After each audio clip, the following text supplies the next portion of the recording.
Bapa Surgawi, terima kasih kembali sore ini Kau pertemukan kami di dalam ibadah.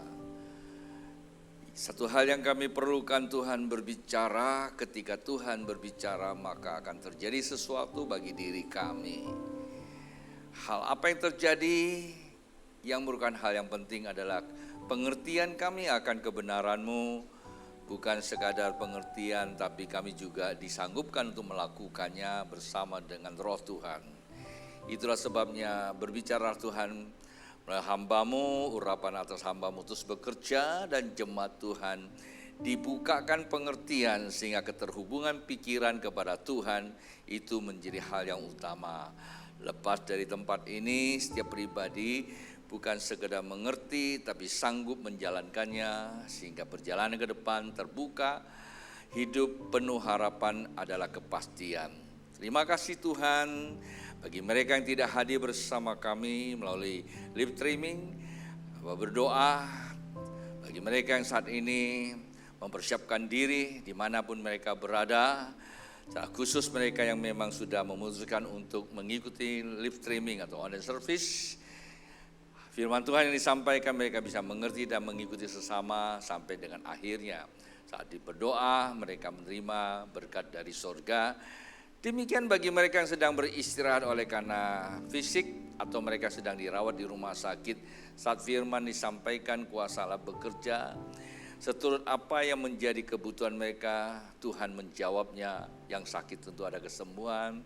Yang sedih ada penghiburan, yang lemah ada penguatan, persoalan keluarga, persoalan pekerjaan, pelayanan, semua mendapatkan pencerahan. Dan demikian mereka yang sedang perjalanan, yang sedang berlibur, Tuhan sertai perjalanan mereka dan liburan mereka, sungguh menikmati suasana bersama keluarga. Ada sesuatu yang mereka terima. Sejalan dengan itu, demikian juga mereka yang sedang melayani atau tugas perusahaan, tugas pemerintah, Tuhan sertai setiap apa yang diembankan, mereka sanggup menjalankannya bersama dengan Tuhan. Tentulah hamba berdoa buat setiap kelengkapan kami di dalam pelayanan, pemusik, pemuji, Densia Asyar Counselor, operator sound system, multimedia lighting, computerized, sekolah minggu, perparkiran, semua yang terlibat di dalamnya, baik yang sudah disebutkan nama satu persatu maupun yang belum disebutkan. Tuhan berkati sejalan ibadah ini berlangsung, semua mengerti dan firman Tuhan memberkati. Demikian hamba berdoa buat mereka yang berulang tahun sepekan ini yang namanya tertera di layar monitor, tidak disebutkan satu persatu. Kebahagiaan datang daripada Tuhan, umur datang daripada Tuhan, kesanggupan datang daripada Tuhan. Hanya kepada Tuhan kami berserah, dari Tuhan kami terima berkat. Bagi setiap pribadi yang kali pertama hadir di tempat ini maupun mereka yang mengikuti live streaming, online service, Tuhan berkati pengertian dan apa yang menjadi pergumulan mereka. Mereka ada di tempat ini. Mereka akan mendapatkan jawaban dari Tuhan seturut apa yang mereka gumuli. Terima kasih Bapak. Di dalam nama Tuhan Yesus. Yang percaya katakan, amin. Haleluya. Shalom Bapak Ibu. Sebelum duduk kembali, lihat kiri kanan, bilang sama sampingnya, senang saya bisa berdamping dengan Anda. Orang-orang yang menuai besar di tahun 2026. Silakan duduk kembali. Bapak Ibu. Dan kita akan mau belajar firman Tuhan, topik yang saya rasakan ini sangat penting. 3 minggu ke depan ini berkaitan dengan rumah Tuhan. Hari-hari ini kita terus, kalau bahasa kami di Jakarta itu dicekokin. Dahulu Pontianak Anda tahu kata cekokin itu apa? Dijejelin gitu loh ya, tentang rumah Tuhan. Padahal firman Tuhan, padahal visi Tuhan tahun 2026 adalah kemenangan menyatakan kerajaan Allah. Saat waktu saya ditanya apa fokusnya, saya juga tidak tahu. Dan ini menjadi hal yang penting perlu dicatat buat semua pengkhotbah dan semua hamba Tuhan yang melayani bersama saya. Dan itu dikasih catatan supaya nanti jadi sinergi ya. Chemistry-nya dapat, sinergi, lalu kita sama-sama menuai tanpa batas di 2026. Tema yang diberikan Tuhan kepada kita sepanjang untuk tahun 2026 memang kurang lebih saat waktu Paskah selesai, Isa Al-Masih Tuhan sudah mulai bukakan pemikiran itu, ya. Dasar pemikiran itulah saya meletakkan tema kemenangan menyatakan kerajaan Allah. Lalu apa yang mau kita nyatakan? Itu kan penting. Yang dinyatakan itu apa? Ya, kita sudah menang, berarti kita punya kemenangan, nah kita mau nyatakan. Ya. Jadi apa yang mau nyatakan? Sebuah kerajaan utuh harus ada rakyatnya. Jadi ada tempat, jadi ada orang, ada pemimpin, ada wilayah, baru disebut pemerintahan. Anda boleh belajar dari tata kelola bangsa atau kebangsaan. Ya, jadi ada manusianya, ada pemimpinnya, lalu ada wilayahnya. Itu disebut apa? Satu bangsa. Nah, biasanya dimulai dari apa? Keluarga. Jadi nggak kebetulan loh, pemerintah kita meletakkan tema tahun 2026 apa? Natalnya, masih ingat nggak? Jarang kali ya, cuma tahu gereja punya aja ya. Sebetulnya secara nasional, tema yang diletakkan apa? Tuhan datang menyelamatkan keluarga. Padahal kita tahu hari-hari yang jadi masalah keluarga atau bangsa. Seluruh dunia setuju bahwa sedang bermasalah adalah apa? Bangsa-bangsa. Tapi kenapa gereja Tuhan bukan menyelamatkan bangsa? Waktu saya khotbah di satu tempat, saya ajak mereka merenungkan karena tema yang dikasih itu. Kenapa?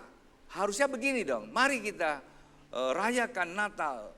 Karena Yesus datang menyelamatkan bangsa kita. Kan betul, karena bangsa kita, usah saya tutup-tutupilah ya, berita di mana saja Anda lihat hari-hari yang diomongin apa? Lebih banyak baiknya atau buruknya? Ya kan? Jangan nggak usah kita tambah-tambahkan lagi. Nah, tapi gereja tidak mengalir bersama dengan aliran. Gereja selalu berlawan arus. Karena gereja itu hidup.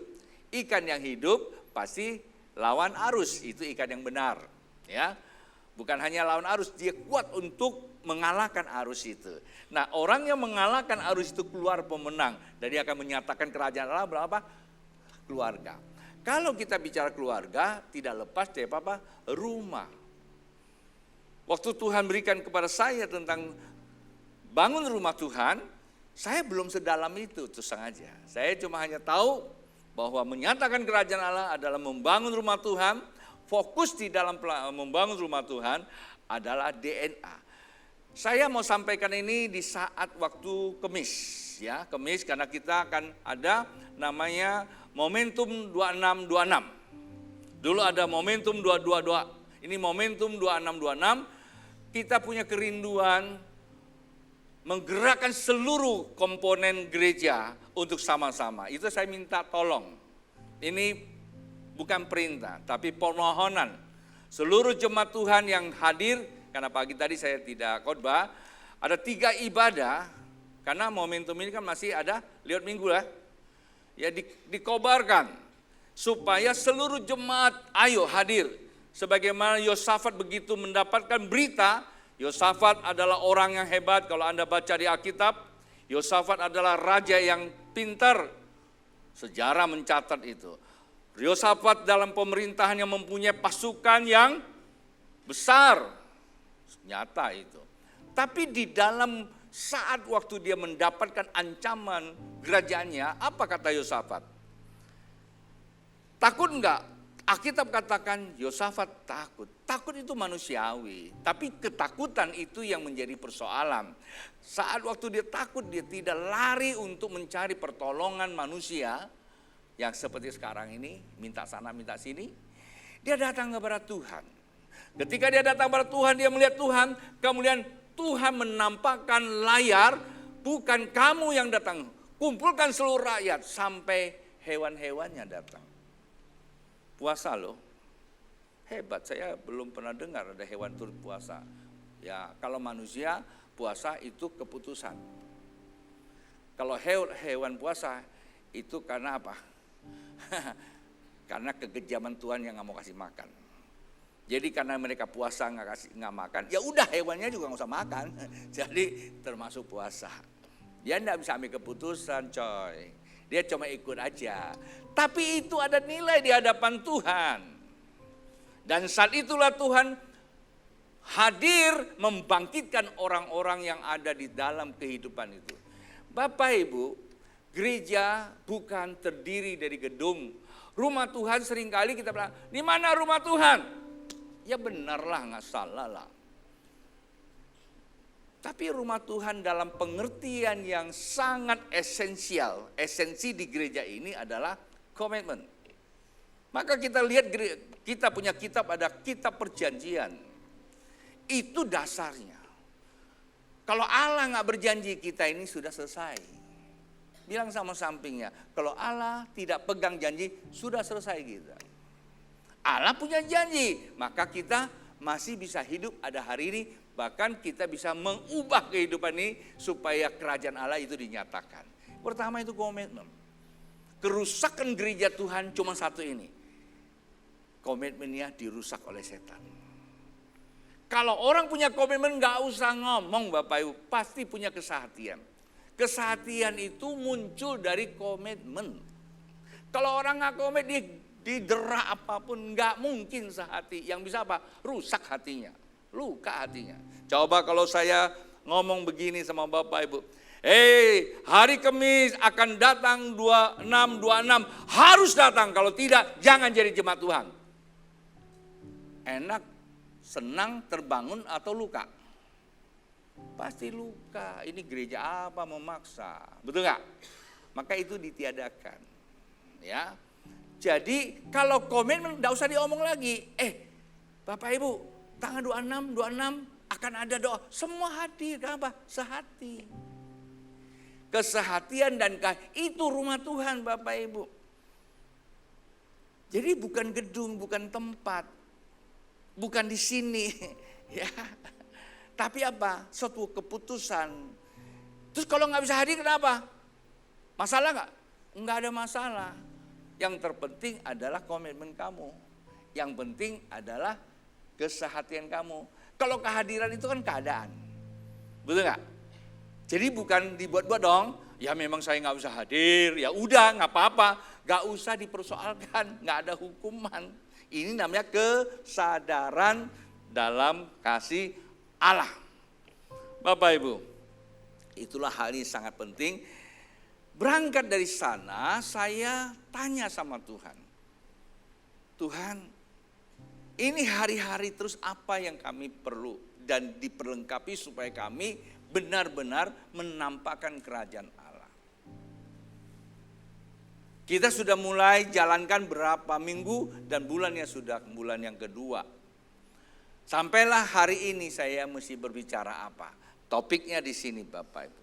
Saya punya topik malamnya adalah pemulihan gambar Bapak yang hilang. Bilang pemulihan gambar Bapak yang hilang. Mungkin sebagian, apa itu gambar Bapak? Sebagian akan berkata lagi begini, emang penting tuh. Kenapa nggak ada yang lumpuh berjalan, yang buta melihat, yang apa lagi? Yang sakit sembuh, yang mati bangkit. Kenapa enggak itu? Oh, penting itu semua. Tapi itu kan namanya bonus, itu akibat. Esensinya di sini. Penyebabnya di sini. Nah, tak usah panjang saya bacakan ya Bapak Ibu. Lebih baik saya baca secara keseluruhan. Nanti baru saya terangkan ayat per ayat. Kemudian saya konklusikan ke dalam satu kesimpulan firman Tuhan. Ayat keempat saya mulai sebetulnya baca satu perikop.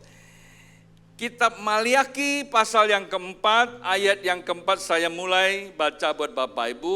Firman Tuhan akan menolong kita untuk membangun sebuah image yang baru. Yang disebut imago Dei, gambar Bapa.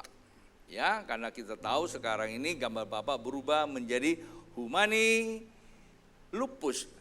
Humani homo lupus. Ya, kalau Anda biasa dengar katanya ada Homo sapien, Homo erectus, ini namanya humani, Homo lupus. Sebetulnya kita ini adalah Homo sapien, Setelah kita menyadari peradaban kita sudah berubah menjadi makhluk yang hidup. Kemudian kalau Homo sapien itu adalah makhluk spiritual.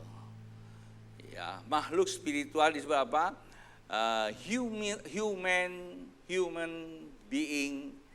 Ya, human being dikatakan kita ini adalah manusia rohani.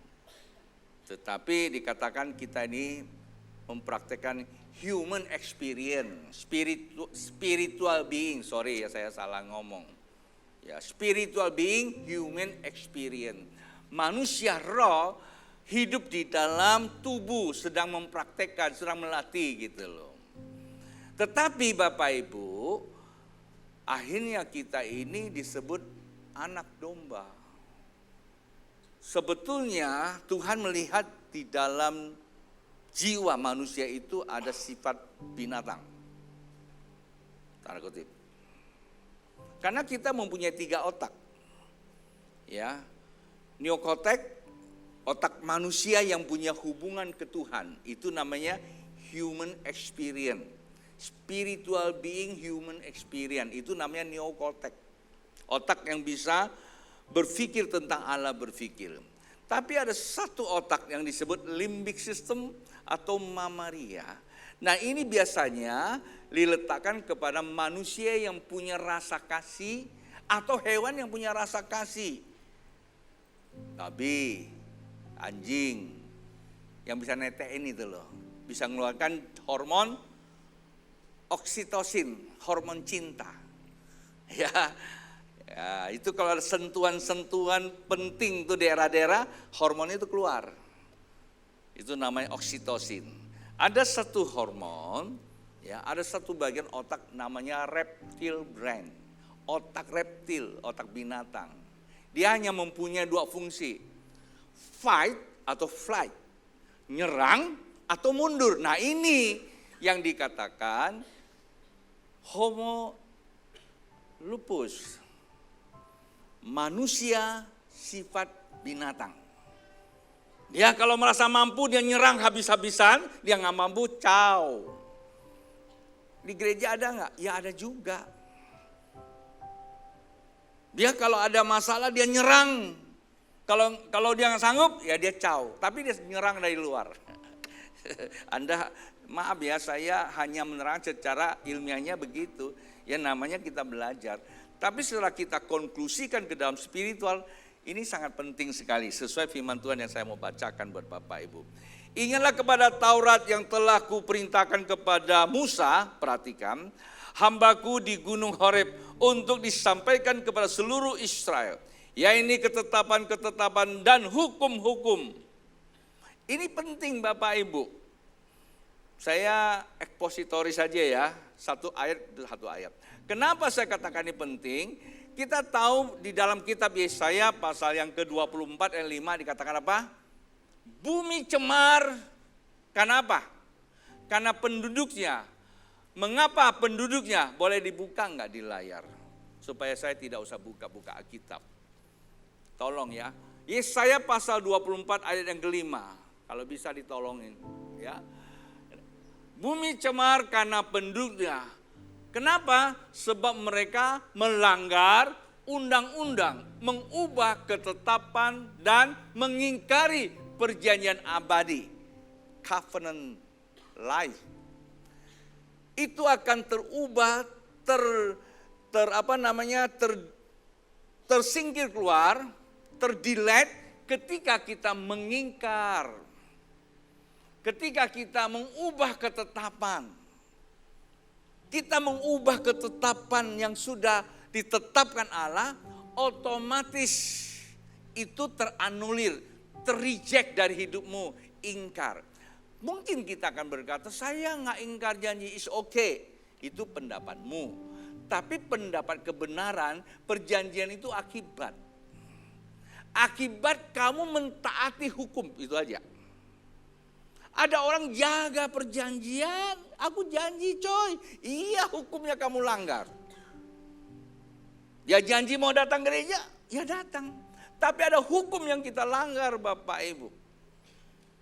Kita mengubah undang-undang. Undang-undang itu firman Tuhan.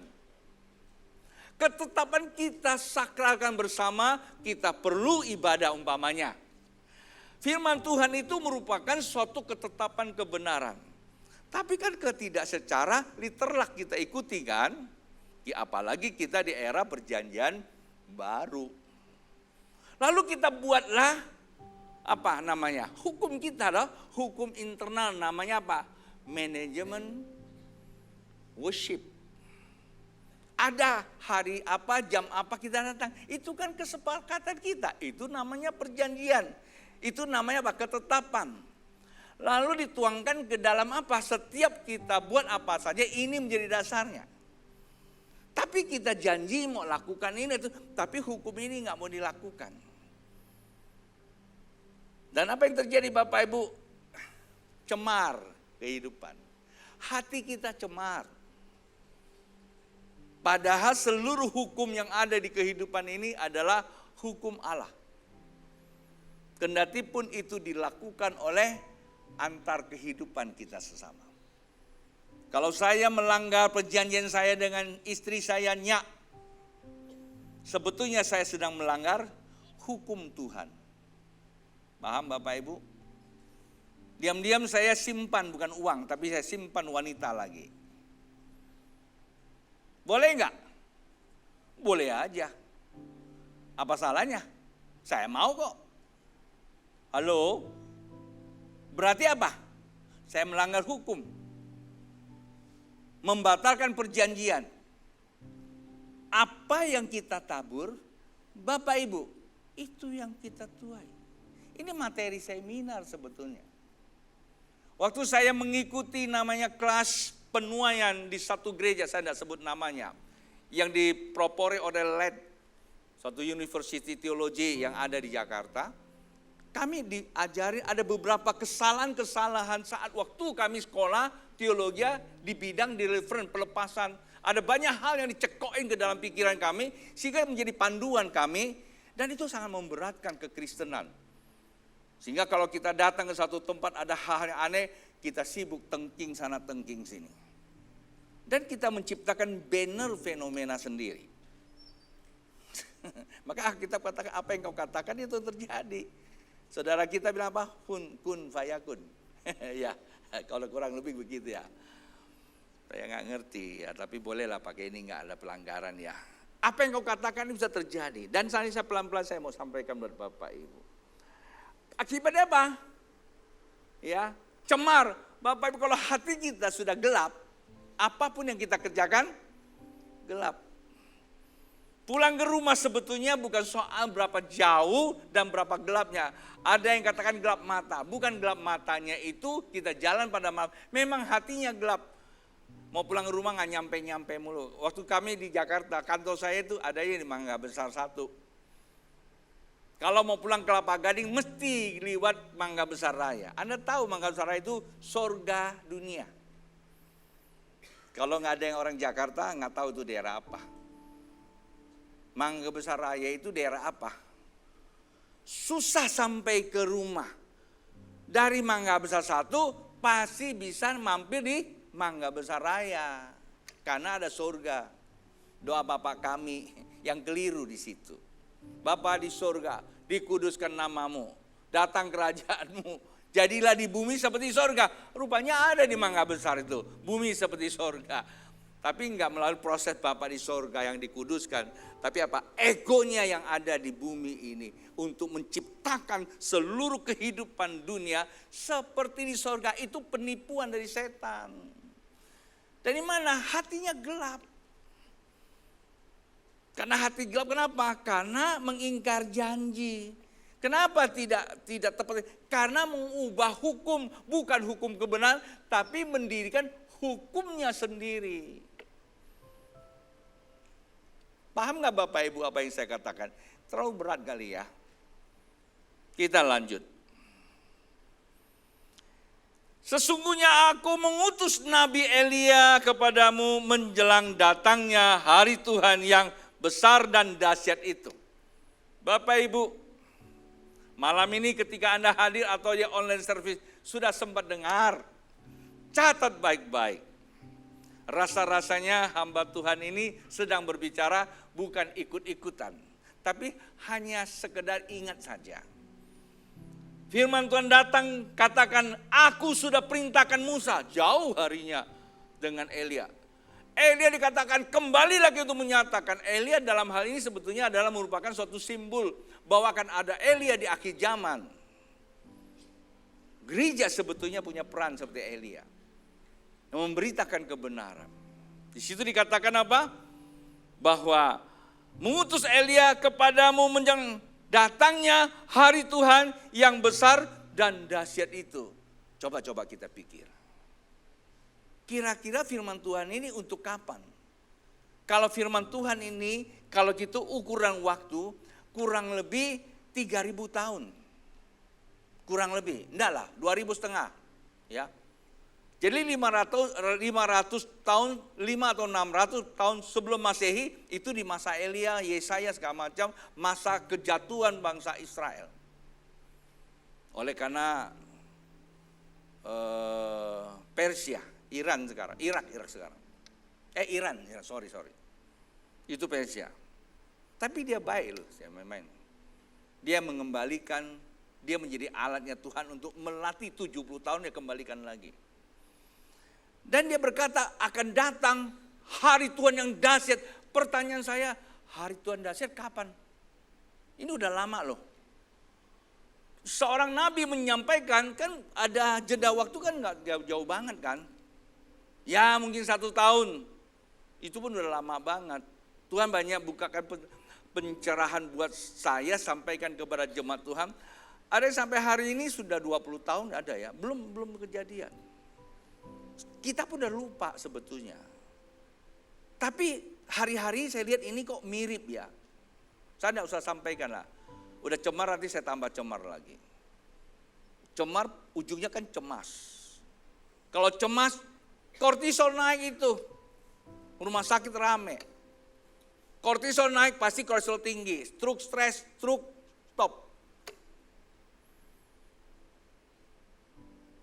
Dari mana penyakitnya? Dari kortisol naik. Kortisol itu panik, hormon panik, ketakutan. Ya hari-hari ini kita sudah mulai dengar. Ya saya tidak perlu ikut-ikutan lagi buat kita cemar. Tapi saya cuma mengatakan apa sih pesan firman Tuhan. Bahwa akan datang hari Tuhan yang dahsyat menurut keyakinan saya. Saat inilah sedang menjelang hari Tuhan yang dahsyat.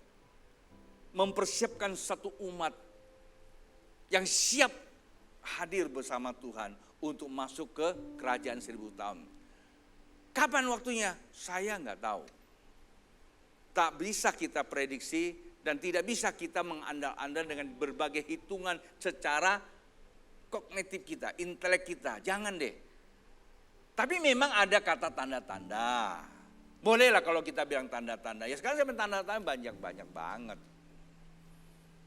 Tapi menurut saya tadi saya bilang, ya dari 2022 sampai 32 ini masa satu dekade yang sangat krusial. Tugas saya cuma satu. Papa saya bilang, ayah saya bilang, Ton, kalau lu mau jadi orang yang bisa berhasil ke depan, jangan bicara antar tembok ke tembok. Kamu nggak bisa. Karena tembok ke tembok lu yang paling hebat. Paham ya, ini ilustrasi dia. Lu mesti bisa bicara keluar tembok. Lu lihat dulu apa di luar tembok. Lu mesti naik ke atas. Ini filosofi orang Teochew bagus sekali. Lu naik ke atas, lu bisa lihat keluar, di situ lu berbicara berdasarkan apa yang lu lihat. Jangan bicara apa yang lu dengar. Itu Alkitabiah loh. Artinya hari-hari ini tugas saya, firman Tuhan katakan, bangunkan imanmu ke atas bagaikan Raja Wali. Terbang tinggi. Di saat itu kamu bisa lihat apa sih sedang terjadi di dunia. Jangan kita seperti orang bodoh. Ada di dalam tempurung gitu. Kodok dalam tempurung gitu. Ngerti gak? Kita sembunyikan diri, kita ketakutan. Kamu tahu gak di dunia luar itu sedang apa? Saya nggak terlalu banyak waktu untuk bicara. Tapi saya cuma ingatkan apa yang Tuhan sampaikan dan itu harus dipraktekkan. Dan memang saya bangga, berbahagia beberapa teman-teman yang memang Tuhan titipkan gen-nya ada. Mereka bisa membangun persiapan-persiapan bukan takut. Menggerakkan rakyatnya untuk membangun kehidupan kembali kepada Alkitab itu alam. Bangunlah desa mandiri. Kalau Anda mau bangun desa mandiri, Anda mesti pergi kemana? Pergi ke Diponegoro, sebelahnya Harum Manis supermarket. Di situ ada Bank Mandiri. Bukan, itu cuma hanya guyonan saya. Khotbahnya bawa situ, itu guyonan. Ya, desa mandiri. Maka sebetulnya gereja kita perlu juga. Satu hari Anda nggak bisa beli nasi, beras.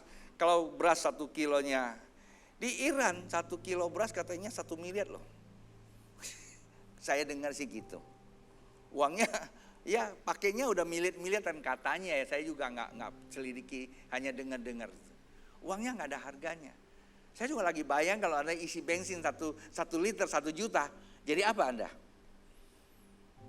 Tapi saya hanya ngomong aja, ya ngomong boleh deh. Bu Kim Chu tiba-tiba rambutnya bisa jadi hitam. Karena panik ya Bu Kim Chu ya. Maaf Bu Kim Chu ya. Aduh, Bang Babe ini ngelecehin orang tua. Sorry, saya cuma ngomong gitu supaya Anda tuh tidak tegang. Kalau tegang kan kortisolnya naik. Bayangkan nanti Anda punya 10 juta gajimu, cuma hanya bisa isi 10 liter bensin. Anda mau jadi apa? Kan kira-kira gitu kan? Mungkin nggak ke sana. Saya tidak akan katakan mungkin atau tidak mungkin. Kita menggunakan teori probability aja. Segala suatu kemungkinan pasti bisa. Hari ini kita lihat sesuatu yang tidak mungkin, sudah mungkin. Saya kemarin minta HRP, kita kan ada seminar mencapai puncak. Ada 2 orang yang kita mau hadirkan sebagai narasumber, tapi nggak tahu udah hubungan atau belum. Dulu mungkin masih gampang. Ya. Statementnya agak aneh-aneh, nggak banyak orang bisa terima. Tapi saya bisa terima sebagian, saya bilang, ini orang sedang menyampaikan sesuatu yang cukup profetik, saya bilang. Tapi dia berdasarkan data-data empiris. Karena dia menyampaikan secara apa? Secara neuroscience, bicara otak, bicara otak itu semua. Bisa, karena saya belajar itu, nggak ahli tapi saya pelajari bersama tim saya. Kayaknya omongannya itu ada benarnya. Ada 2 orang ini yang dia sampaikan. Zaman-zaman dulu kan kita anggap itu orang gila kali. Tapi hari ini, wow naik daun dia. Diundang semua TV mainstream. Kenapa? Apa yang disampaikan dulu dianggap orang gila. Sekarang banyak terima kasih, kamsia benar apa yang diomongin. Tuhan tuh membela. Saya bilang saya juga seringkali dibela sama Tuhan. Waktu kita ngomong, wah orang cuekin. Pagi tadi khotbahnya Pastor Gideon bagus dia bilang. Banyak hamba-hamba Tuhan waktu dia nyampaikan sesuatu yang kurang populer, habis-habisan. Untungnya saya apa kan saya nyampain aja. Kurang direspon. Begitu datang, iya ya Babe ngomong bener ya. 2022 saya masih ingat pertemuan kita di ruang Masuk 23, ada beberapa teman saya bilang kalau Anda punya duit beli emas aja daripada repot-repot. Kan waktu itu kan masih masa-masa Covid ya, beli emas itu nggak sampai 1 juta, coba ya 1 juta juga nggak sampai kali waktu itu ya. Memang banyak di antara teman kita beli, tapi memang nggak naik-naik. Masalahnya nggak naik-naik dijual lagi. Ada yang jual rugi malah agak turun kan, karena butuh duit kali ya. Tapi sekarang saya nggak tahu berapa, katanya sih udah hampir 3 juta ya. Anda hampir 3 ya, 29 tuh 2. Tapi kemarin sempat turun. Ada yang tanya saya masih boleh beli? Jangan sekarang, Anda bukan pemain, jangan coba-coba, selesai Anda. Tapi kalau Anda pemain ya silakan, kamu ngerti saya bilang. Tapi kalau Anda nggak ngerti coba-coba aja. Kalau beli buat pakai sih boleh-boleh aja. Tapi nggak bisa kamu atur lagi. Semua udah artinya sudah by design lah ya. Kalau nanti tiba-tiba blek turun kamu juga jadi masalah lagi. Kortisol tambah naik. Mari Bapak Ibu, apa sih kuncinya dikatakan sungguh aku akan mengutus Nabi Elia kepadamu menjelang Datangnya hari Tuhan yang besar dan dahsyat itu. Nah, ini dia. Maka ia akan membuat hati bapak-bapak berbalik kepada anak-anaknya. Dan hati anak-anak kepada bapak-bapaknya. Supaya apa?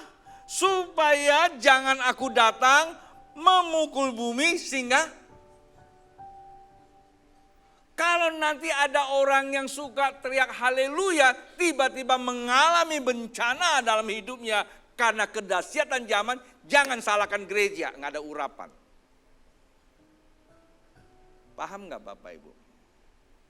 Kalau tiba-tiba kamu mengalami sesuatu di hari-hari ini berat buat kamu, seakan-akan Tuhan tidak tahu, jangan salahkan gereja atau Tuhan. Tidak ada cara lain. Hari-hari ini kita sedang masuk ke masa apa? Pembersihan. 2026 secara real dunia sedang menghadapi pembersihan. Bagaimana anak Tuhan bisa bebas dari itu? Maka tidak ada cara lain. Rumah Tuhan itu bicara apa? Halo? Keluarga itu bicara apa? Keluarga itu bicara apa? Bicara apa? Ya Bapak. Mana ada keluarga dimulai dari ibu? Hanya Maria kan? Itu pun protek kedaulatan sorga. Kalau sehari ini ada seorang wanita tiba-tiba tanpa suami, tidak ada bapak di rumahnya, lalu dia punya anak, ya mungkin dia pungut, boleh-boleh saja. Atau wanita sama wanita punya anak, kan ada juga sekarang dinikahkan di Eropa, di banyak negara sudah bisa, Belanda sana. Ya mereka sudah bisa. Wanita, saya kaget kemarin ada wanita ketemu, nikah. Mereka, nanti ada satu film, saya lupa film apa saya dia punya trailer itu. Wah, tepuk tangan. Kalau tidak salah, film itu apa tuh, Mercy juga ada ya. Kalau salah Mercy juga ada ya. Itu pria ketemu pria nikah, tepuk tangan. Lo yang mana jadi bapak, mana jadi mak. Kacau balau itu. Dan ini kan merupakan satu indikasi bahwa ini zaman sudah bukan zamannya yang rusak sebetulnya. Zaman nggak pernah rusak. Zaman ada kaitan dengan fungsi ekosistem. Ada fungsi keilahian di sana. Bukan ekosistem yang rusak, tapi cara manusianya mengusahakan yang rusak. Karena Tuhan serahkan kepada manusia untuk apa? Diusahakan. Artinya ekosistem ini perlu diusahakan. Semesta alam itu bekerja secara keniscayaan sudah Tuhan atur adalah hukumnya. Itu perlu diusahakan, perlu dielaborasi.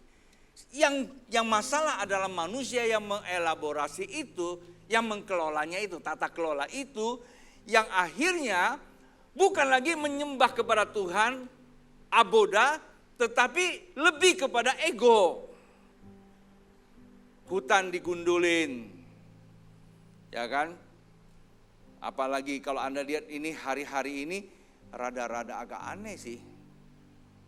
Di Tegal bisa-bisa tanahnya jalan sendiri. Berapa banyak rumah runtuh karena tanahnya bergerak. Kayaknya di bawah, kalau zaman dulu di kampung bilang apa? Ada tua cuakia itu. Kalau zaman dulu kita di kampung kan juga takut. Tua cuakia, ada ular besar katanya di bawah. Bisa geser. Terus di Aceh. Katanya king hole, tapi akhirnya kan dilalat, bukan king hole, kalau king hole itu bulat katanya. Ini namanya apa? Ya, the garden hole, jadi kayak taman gitu, makin lama ke dalam. Saya nggak ngerti ada apa, mungkin ada dinosaurus di bawah lagi ngamuk. Kan ini sebuah tanda-tanda yang agak aneh-aneh. Terus kemarin berapa waktu yang lalu, di Sintang itu ada gempa bumi.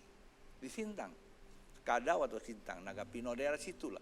Ya kan memang nggak ada secara teologi, secara sejarahnya, historisnya Kalimantan itu hanya pernah gempa purba itu nggak tahu berapa ribu tahun lalu, masih ada sih bekasnya di Sarimbu ya. Habis itu nggak ada lagi. Paling aman lah Kalimantan. Tapi kok ada goncangan? Ya mungkin eksesnya. Hari-hari ini kita sedang masuk ke mega trash.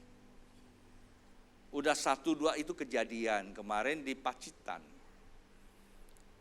Daerahnya presiden yang ke-6.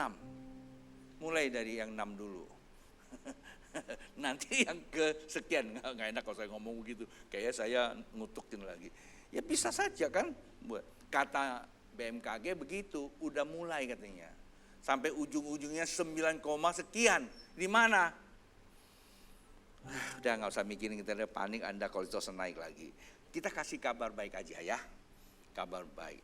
Kabar baiknya apa? Supaya Anda dan saya tidak dibinasakan, maka yang perlu diperhatikan apa? Hati Bapa. Di mana hati Bapa rusak? Di Taman Eden cikal bakalnya. Bagaimana hati Bapak bisa, gambar Bapak bisa hilang? Gambar Bapak itu sebetulnya adalah kasih Bapak. Hati Bapak itu kasih. Maka itu kalau Bapak Ibu pernah ikut KPG, renungkan kembali. Pencapaian kepada hati Bapak, itu prosesnya cukup serius. Saya nggak tahu lah ya, yang ikut KPG masih ingat nggak? Waktu saya memberikan topik tentang kasih Bapak, syaratnya apa? Tidak dikasih waktu, tidak dikasih tahu tempatnya kan? Tiba-tiba malam-malam saya kasih berita, besok ikut sesi hati Bapak. Kemana? Tidak ada tahu. Cari sendiri. Benar nggak? Cari sendiri. Wah, pusing semua. Tapi ada kasih satu tanda. Biasanya Bapak Gembala keluar kota suka mampir situ. Minum kelapa. Oh bingung kan orang, minum kelapa di mana? Tapi memang ada orang yang sering ikut saya tahu. Oh di situ pasti, benar di situ. Jadi di situ melibatkan satu sama bisa kerjasama. Kerjasama. Supaya saling, ayo lengkap hadir loh. Kenapa mesti gitu? Itu pewahyuan Tuhan berikan. Saya bikin bukunya untuk sesi ini. Jadi penting untuk mencapai hati Bapak. Kenapa hati Bapak ini, gambar Bapaknya hilang, maka hilanglah hati Bapak. Hati Bapak itu kasih, mengayomi, rela berkorban, menerima apa adanya, mensupport. Ya, ada 7 elemen penting di dalam konteks hati Bapak itu. Saya nggak ulang itu, panjang banget. Tapi inti utamanya adalah kasih. Kasih menutupi semua. Bapak di sorga dengan Bapak di bumi ini sama. Tapi kalau Bapak di bumi ini rusak oleh iblis, maka seluruh bapak-bapak rusak Bapak Ibu. Jadi bagaimana gambar Bapak itu bisa rusak? Ya iblis datang, godain Adam, Hawa. Tahu nggak? Pohon di tengah ini kata Bapak, kan ngomong Bapak, ya kan? Nggak boleh dimakan, yang di luar jangan. Ya, dia coba gitu. Tapi kan Adam dan Hawa ngerti kan, yang di luar boleh, yang di dalam nggak boleh. Oh, bukan begitu Hawa. Yang benar, Tuhan tidak mau kamu seperti dia. Nah, itu dia. Jadi pertama kali dia merusak gambarmu kepada Bapak. Seakan-akan Bapak itu tidak jujur. Bapak sehebat-hebatnya Bapak masih ada titik hitamnya. Anda pernah lihat nggak sebuah gambar? Putih semua ada titik hitam satu. Itu gambar Tuhan tuh, Bapak. Yang satu lagi hitam semua, masih ada putih. Nah itu gambar setan. Jadi setan sejajar masih ada baiknya tuh. Lalu waktu saya sekolah tentang agama itu dijelaskan. Apa sih gambar? Nggak usah kita singgung terlalu banyak. Ini memang kadang-kadang dipakai oleh agama tertentu kan. Jadi disitulah setan mau merusak tentang gambar dirinya Bapa di sorga. Pertama orang yang rusak gambar Bapa di sorga adalah Adam dan Hawa. Karena setan. Setelah itu Adam dan Hawa yang tidak memiliki gambar Bapa itu akan merusak semua keluarganya. Dia tidak mempunyai kemampuan kasih Bapa untuk membesarkan anak-anaknya. Sampai dengan hari ini. Karena itulah Alkitab katakan hati bapak-bapak kembali kepada anak-anak. Lalu apa? Hati anak-anak kembali kepada bapak. Dalam pemulihan ini melibatkan 2 insan, 2 oknum, bapak dan anak. Tapi ingat Bapak Ibu, Allah apapun Allah itu kasih. Bapak-bapak di bumi, saya mau tanya, Bapak-bapak di bumi yang punya anak, semarah apapun Anda terhadap anakmu, tujuannya Anda mau membangun atau menjatuhkan? Jawab. Kalau nggak bisa jawab, tulis di rumah Anda renungkan. Bapak-bapak di dunia yang sudah berkeluarga, ketika Anda memberikan disiplin, ketika Anda memberikan apa saja, dengan cara yang mungkin tidak terlalu konstruktif, tapi saya cuma mau tanya, hatimu, ya, tujuannya mau jatuhkan atau membangun? Ini cerita ya. Satu hari ada seorang pendeta, dia beli mobil baru. Tiap hari dia cuci mobil, anaknya ikutin karena anaknya masih kecil. Satu hari bapaknya konseling, mobilnya belum cuci. Anaknya nungguin, kalau bapak hari kok tumben gak cuci mobil. Lalu dia ambil inisiatif. Papa cuci mobil, saya cuci tanpa komando bapak. Salah nggak? Nggak salah sebetulnya, tapi ada masalah. Dia ambil selang, dia semprot. Udah semprot, tapi kan nggak luntur, dia punya apa itu debunya, lumpur nggak kan? Bapaknya suka pergi di luar kota kan. Dia mikir gimana bapak saya ngebersihin tuh lumpur. Dia nggak dapat idenya. Dia cuma hanya bantu siram-siram bersihin, tapi dia nggak tahu cara gimana. Waktu dia lagi mikir bolak-balik di dapur, pas mboknya tuh lagi cuci kuali habis goreng. Kuali belakangnya jadi cemong kan. Itu si mboknya sikat pakai tembaga besi. Tahu yang sekarang kan ada itu yang besi punya. Wah, sikat disiram langsung putih. Nah, ini yang papa gua pakai. Nah, si mboknya nggak tahu dia mau apa. Mbok pinjam ya, dia pinjam. Langsung mobil papanya yang baru itu disikat pakai tembaga besi, sikat tembaga. Sambil nyanyi haleluya, hale. Selesai semua disemprot. Kaget dia. Bukannya bersih tapi berbilur-bilur. Garis semua. Dia duduk sana, dia nangis. Dia tahu pasti papa gua marah. Ini mobil kesayangannya. Hampir tiap hari cuci bersama. Dia tungguin di situ. Bapaknya datang. Selesai konseling. Oh, ada apa nak? Dia bilang, Pak, aku bantu cuci mobil. Waduh, anak papa yang luar biasa. Tapi Pak, mobilnya tuh ada apa? Waktu bapaknya ada mobilnya berbilur-bilur. Oh, itu mobil kesayangan papa. Kamu apain ini Pak? Kamu bodoh. Dia peluk anaknya, mau ditonjok, tahu nggak? Jadi harga mobil lebih mahal daripada harga anak. Saat waktu dia angkat anaknya nangis. Ampun Pak. Tuhan bilang sama dia, anakku, dia itu pinter loh. Dia menolong kamu.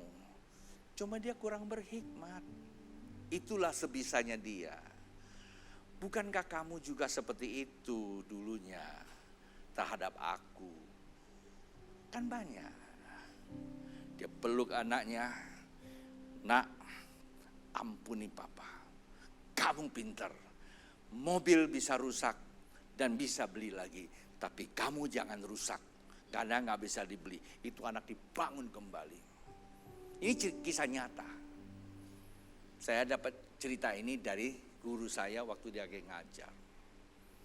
Bapak Ibu, kerusakan dari gambar Bapak itu disebabkan komunikasi.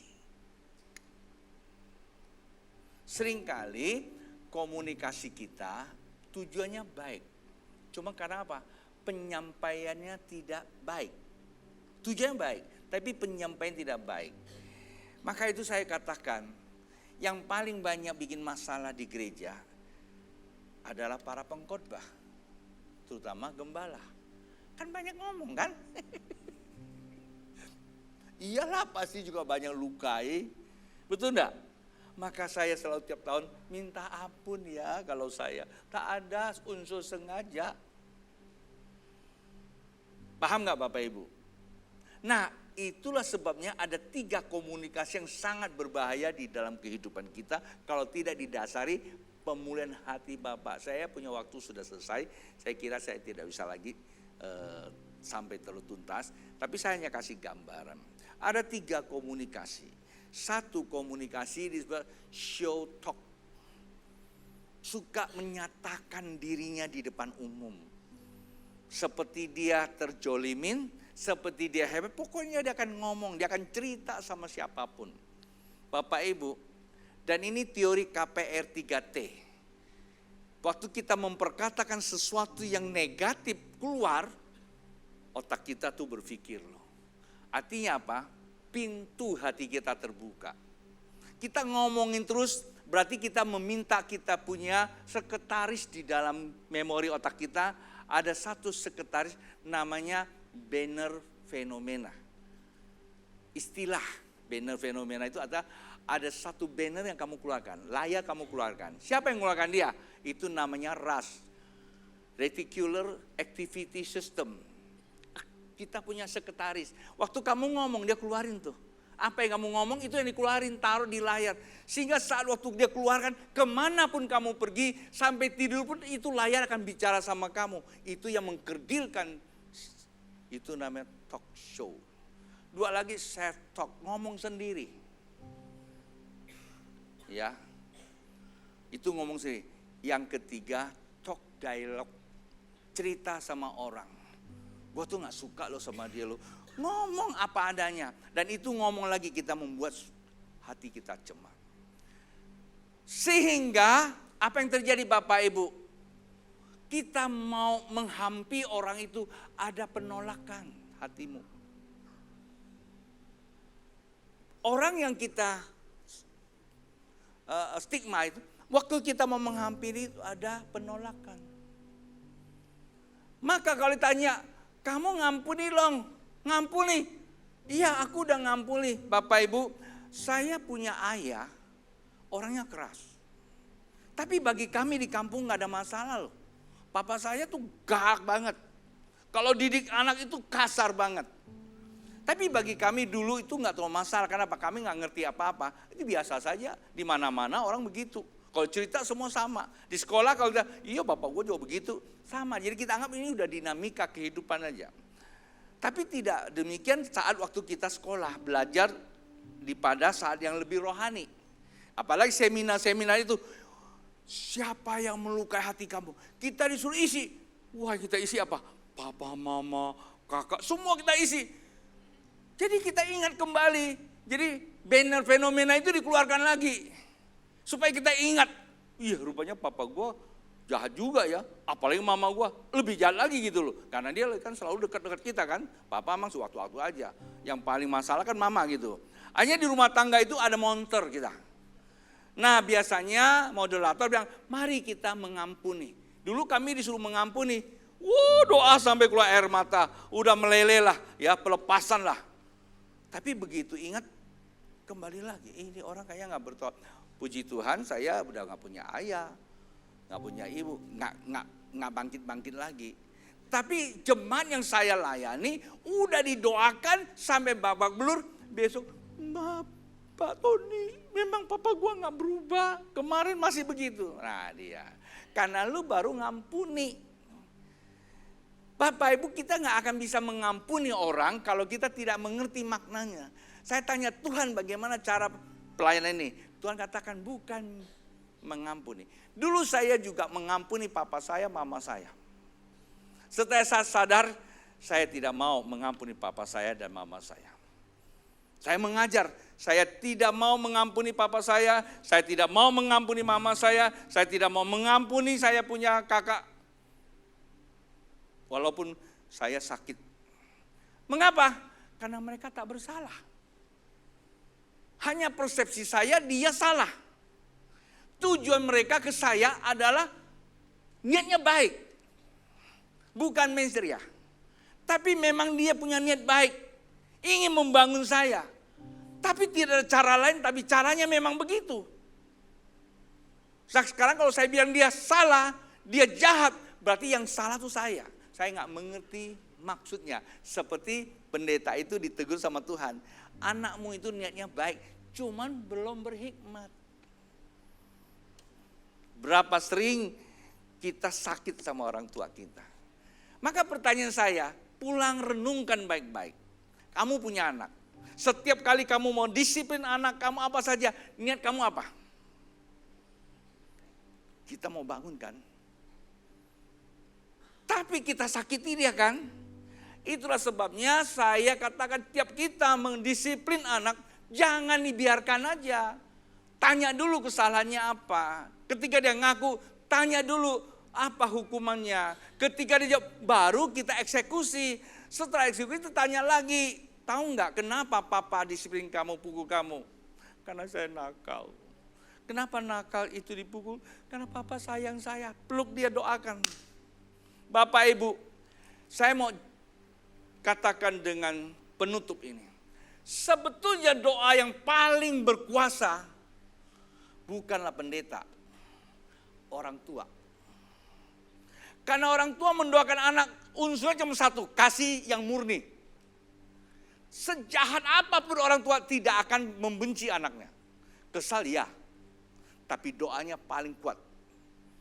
Maka saya katakan kalau ada apa-apa, pertama cari dulu bapaknya, minta didoakan. Ketika dia doa, Anda boleh ke pendeta, nggak apa-apa. Karena pendeta itu memang apa fungsinya. Kalau bapak itu bukan fungsi, bapak itu keluarga inti. Paham Bapak Ibu? Kalau ini tidak bisa kita lakukan, kita menjadi orang yang menipu diri sendiri.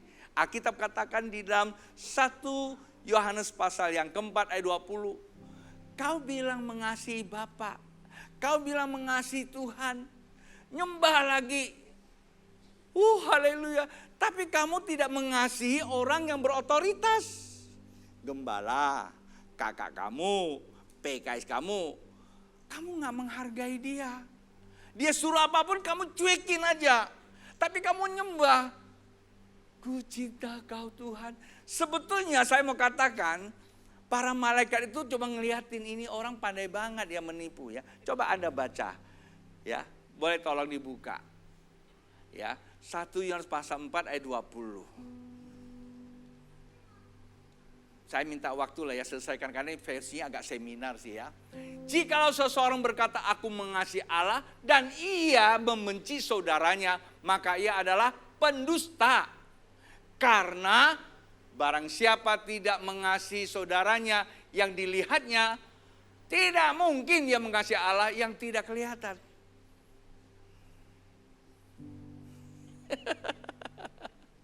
Saudaranya turun kiri, dia masuk kanan.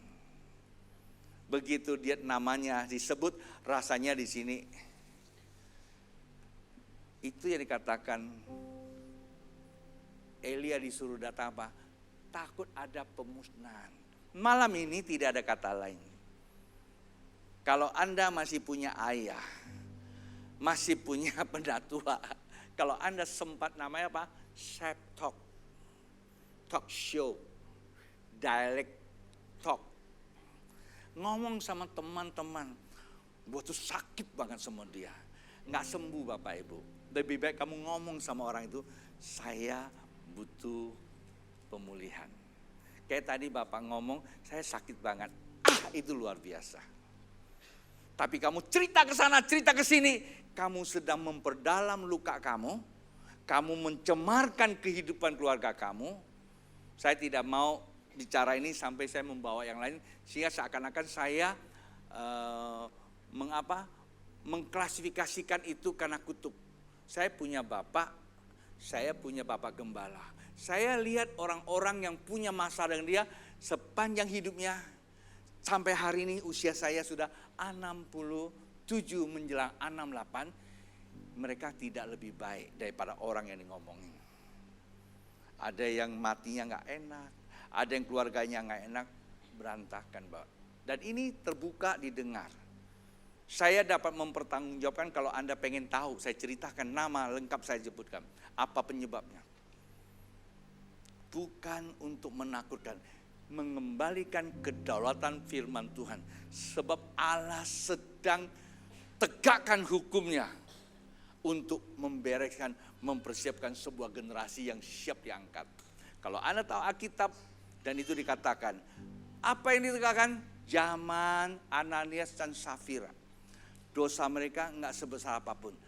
Gereja punya hak untuk menyampaikan kebenaran dan kebenaran yang membuat hukuman. Bukan Petrus ya. Anda mesti, oh Petrus jahat. Bukan. Petrus menyampaikan kebenaran, tapi kebenaran meletakkan powernya Ananias dan Safira. Hari-hari ini dan itu sedang terjadi. Bukan pendeta, bukan pengkhotbah yang jahat. Tapi kebenaran perlu disampaikan. Jikalau engkau dengar kebenaran itu masih menyembunyikannya sengaja, maka tidak ada cara lain lagi. Kata Alkitab, jikalau kebenaran disampaikan masih tertutup juga, maka tertutuplah bagi orang itu. Untuk menerima apa? Kasih karunia. Ayat yang terakhir, Bapak Ibu dengarkan baik-baik. Kolose pasal yang ketiga ayat 23. Operator bisa dibantu supaya jemaat bisa lihat. Apa dikatakan situ? Kolose pasal 3 ayat 23. Lakukanlah segala sesuatu seperti untuk Tuhan. Kalau aku bisa berdamai kepada Ahian, sesakit apapun Ahian terhadap saya, kalau saya bisa berdamai dengan dia, perdamaiannya saya bukan datang kepada Ahian. Saya berdamai pada diri saya supaya banner itu diturunkan. Ahian bagi saya adalah saudara. Kalau kemarin omongan si Ahian, kalau kemarin, ini contoh loh ya.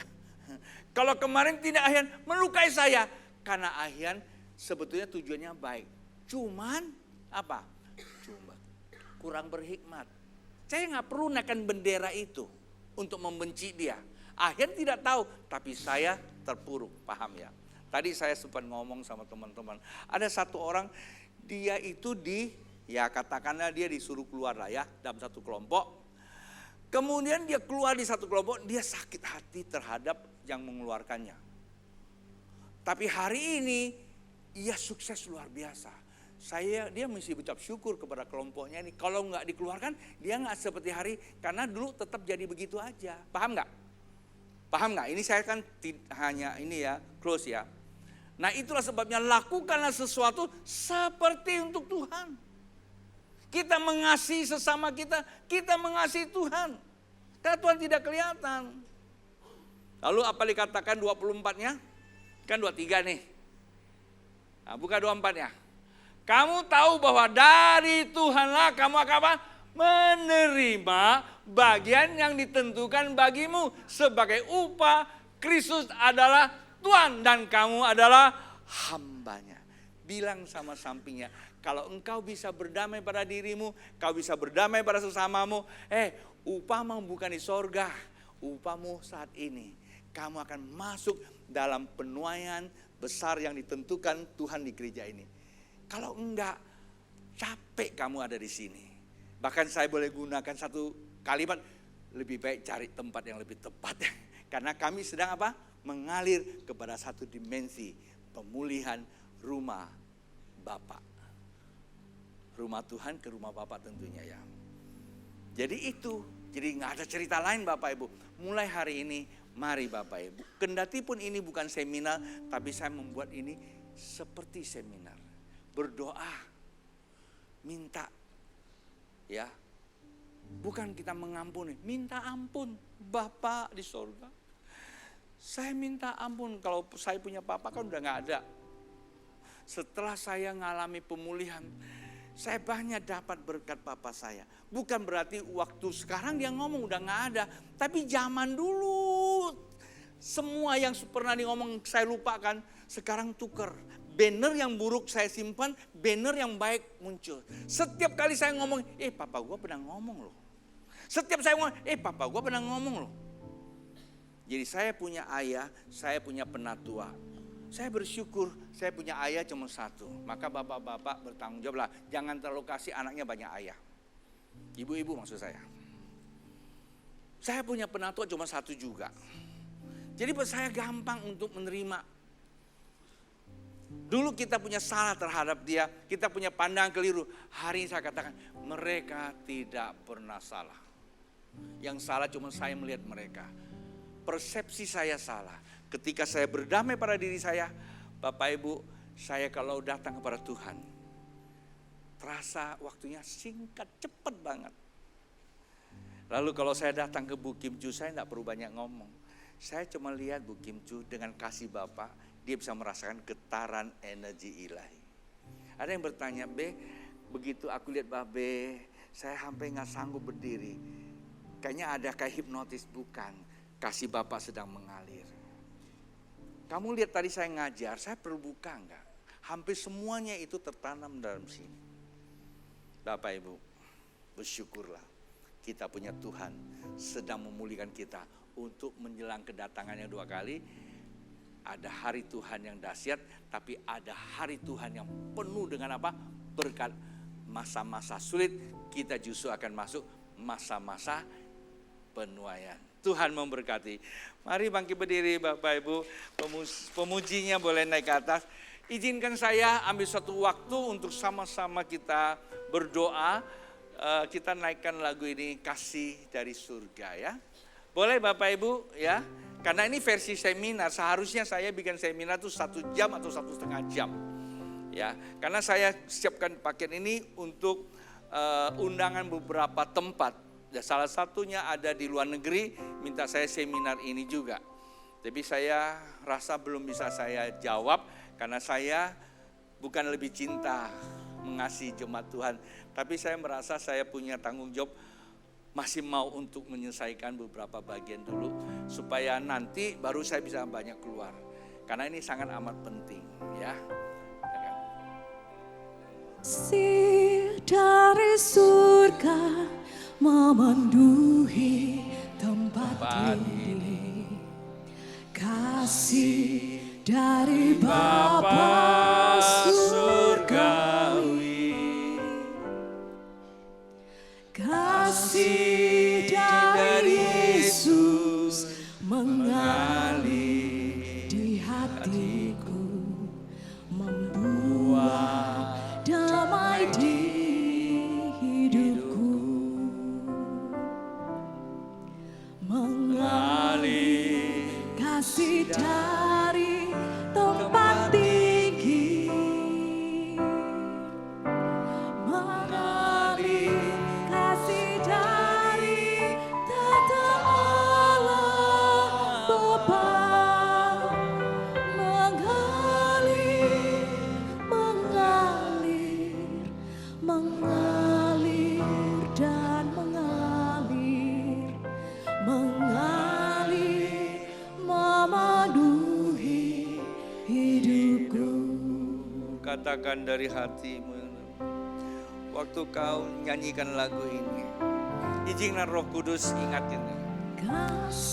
Siapa yang sudah naik menjadi banner di dalam benak pikiranmu,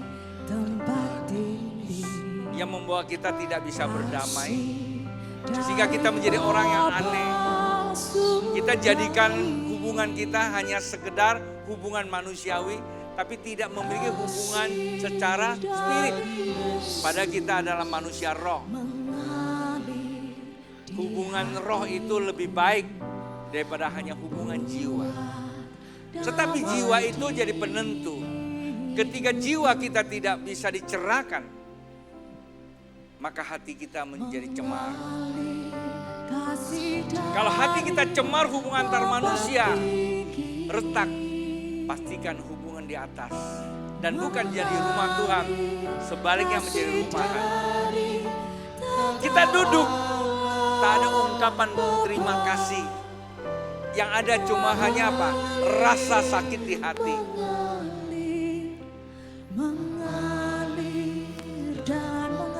Malam ini Bapak Ibu, saya cuma mendorong Bapak Ibu yang hadir di tempat ini. Saya akan berdoa memimpin Bapak Ibu ketika Anda punya persoalan dengan di rumah, balik dari tempat ini, alangkah indahnya Anda buat sebuah keputusan. Kalau papanya masih ada, Anda masih menyimpan. Seperti senior saya berkata, dia sukses di dalam dunia bisnis, dia sukses di dalam pelayanan, Dia sukses dalam banyak hal, tapi dia tidak sukses dalam hubungan keluarga. 10 tahun dia masuk di dalam dunia gelap. Hanya satu kalimat. Padahal dia juga memberikan seminar pemulihan gambar Bapak. Saya banyak belajar dari beliau. Tapi beliau katakan tidak cukup kita belajar. Harus ekspresikan. Ketika dia dapat kesempatan, dia bisa lakukan.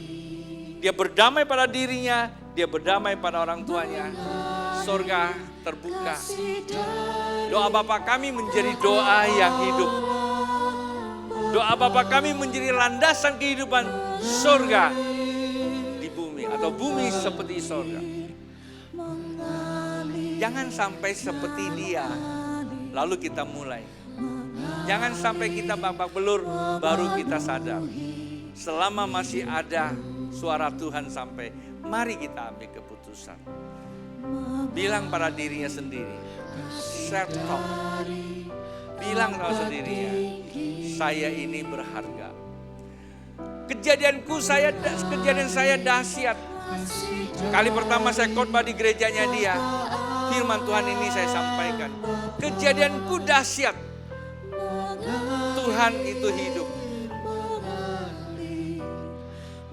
Itu adalah sumber hidup. Sekali lagi, Bapa itu adalah sumber hidup.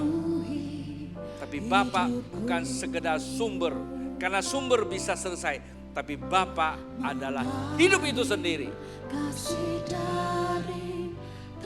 Kalau orang bisa berhubungan sama Bapa langsung, niscaya hidupnya berubah. Kalau orang mensen kalau dia nggak bisa mengasihi. Karena salah satu syarat utama menampakkan kamu anak Allah, kasih. Nonsen kamu mengatakan bisa mengasihi, tapi kamu menjauhkan diri. Saya kadang-kadang agak bingung sama hamba-hamba Tuhan. Dia bilang mengasihi Allah, tapi begitu mudah dia memutuskan hubungan. Saya katakan tidak aneh seperti itu. Kenapa? Karena itulah tipu daya setan. Dia bisa masuk ke dunia pelayanan, tapi dia tidak bisa terobos Bapak. Betapa mengerikan Bapak Ibu hari-hari ini. Setan sengaja datang. Gereja harus berani mengambil tanggung jawab. Mari Bapak Ibu, sebelum saya turun, saya akan pimpin Bapak Ibu untuk berdoa. Jikalau Bapak Ibu hari ini merasa orang yang memang perlu dipulihkan, ada celah-celah yang belum bisa diperdamaikan.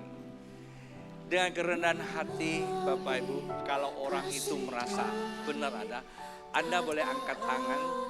Tandanya Anda setuju dan saya terima pemulihan. Saya tidak akan minta Anda ke depan untuk saya tumpangin tangan, karena bukan itu isunya. Isunya adalah hatimu. Anda yang setuju, Anda boleh angkat tangan. Ikuti saya berdoa. Kalau Anda tidak, nggak apa-apa. Yang angkat tangan, ikuti saya berdoa. Tuhan Yesus, bilang saya, ulangi. Tuhan Yesus, saya berterima kasih. Firman-Mu jelas. Firman-Mu membangun saya. Ketika saya masih ada rasa tidak damai dalam hubungan sosial kehidupan, baik dengan orang tua, penatua, rekan sekerja, di dunia bisnis, rekan di gereja, atau di mana saja masih ada rasa tidak bisa berdamai. Saya tahu Tuhan, itu adalah pintu buat si setan. Hari ini, biarlah roh Tuhan yang membebaskan saya. Kendati pun itu sulit, tapi tidak ada kesulitan bagimu ya Tuhan. Hari ini saya mohon Engkau melawat saya. Tuhan, ampuni saya. Dan sekarang saya juga mau minta ampun kepada orang-orang yang saya anggap selama ini bermasalah dengan saya. Saya bersyukur Tuhan izinkan saya mendapat perlakuan itu sehingga saya bisa belajar untuk lebih dewasa. Saya minta ampun kepada mereka ketika saya salah mempersepsikan sehingga mereka menjadi korban di mata saya sehingga hati saya cemar. Tuhan, biarlah Roh-Mu terus menyembuhkan aku. Kelak ke depan saya mau menjadi penyalur energi kasih-Mu. Ketika saya jalan di mana saja, kasih itu mengalir untuk menyembuhkan orang lain. Paling tidak memberitakan kebenaran. Sehingga hadirnya saya tidak memunculkan sebuah persepsi yang negatif. Tapi hadirnya saya dimanapun ada persepsi yang positif. Hari-hari ini ya Tuhan, kami tahu pemberita-pemberita kebenaran sangat sedikit. Biarlah kami mau menjadi saksi-saksi kebenaran. Inilah kesaksian pernyataan kerajaan Allah. Rumah Tuhan, rumah pemulihan, rumah berkat, rumah harapan. Terima kasih Bapa, hari ini kami datang kepada Engkau. Kami minta dengan kerendahan hati Engkau yang membalut, memulihkan luka-luka di hati. Jikalau luka yang sempat berakar, bahkan sudah bertumbuh menjadi kepahitan, hari ini Roh-Mu akan mencabutnya. Sehingga kami akan bertumbuh sesuai dengan waktu Tuhan. Menuai lebih lagi di akhir zaman ini.